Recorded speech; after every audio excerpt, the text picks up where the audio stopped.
إلا هذا ما يدربش المنتخب الوطني التونسي، ما نحبوش يدرب المنتخب الوطني التونسي، ماهوش تونسي، هذايا فرنسي.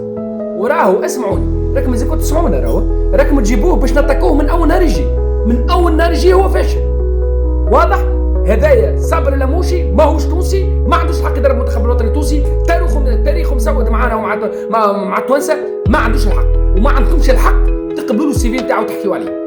جيسوا في النبض، اتفاق مبدئي، ما حد شيء رسمي، معناتها باش تعرفوا ردة الفعل.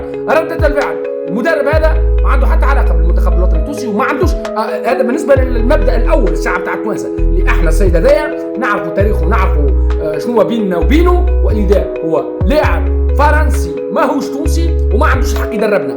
واخر مدرب يقعد كان هو في الكره الارضيه ما يدربش المنتخب الوطني التونسي، يجيب واحد من ربط له هو ما يدربناش هذا من الاخر. هذه حاجه. ثاني حاجه، السيد هذا ما عندوش تاريخ في التدريب، كان لاعب متواضع جدا، لعب في انتر ميلان وفشل، ولعب في جنوا، ولعب في مارسيليا، ولعب في موناكو، نعرفوا كل شيء تاريخه ونعرفوه كلاعب، ولكن كمدرب من سنه 2012 ما عمل حتى شيء، مدرب فاشل جدا، فاشل.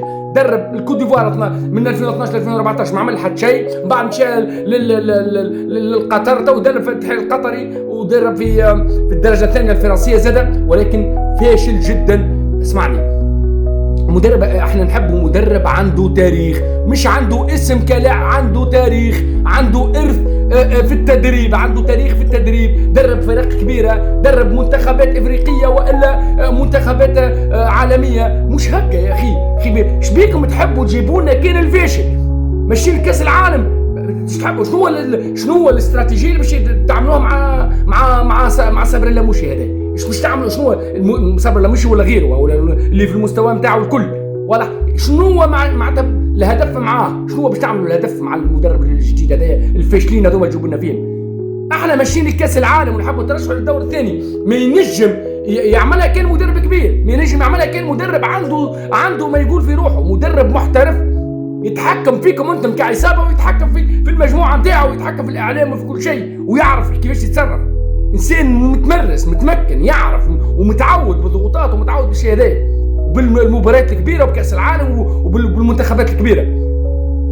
هذا ما عندوش الحق اصلا ما عندوش الحق يدفع يجينا اصل تونس، ما نحبوش وما حاجناش بيه.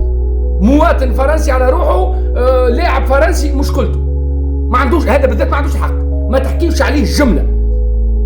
اولا هذه مبدا الاول. مبدا الثاني، السيد ما عندوش تاريخ، واحنا قلنا لكم حبوا واحد عنده نوعا ما تاريخ، ما قلنا لكمش مدرب درجه اولى في العالم، ولكن درجه متوسطه، درجه على الاقل نحترموه على تاريخه وعلى اللي عمله، باش نجموا نبنوا ثقه جديده مع المنتخب ومع المسؤولين في المنتخب. السلام عليكم.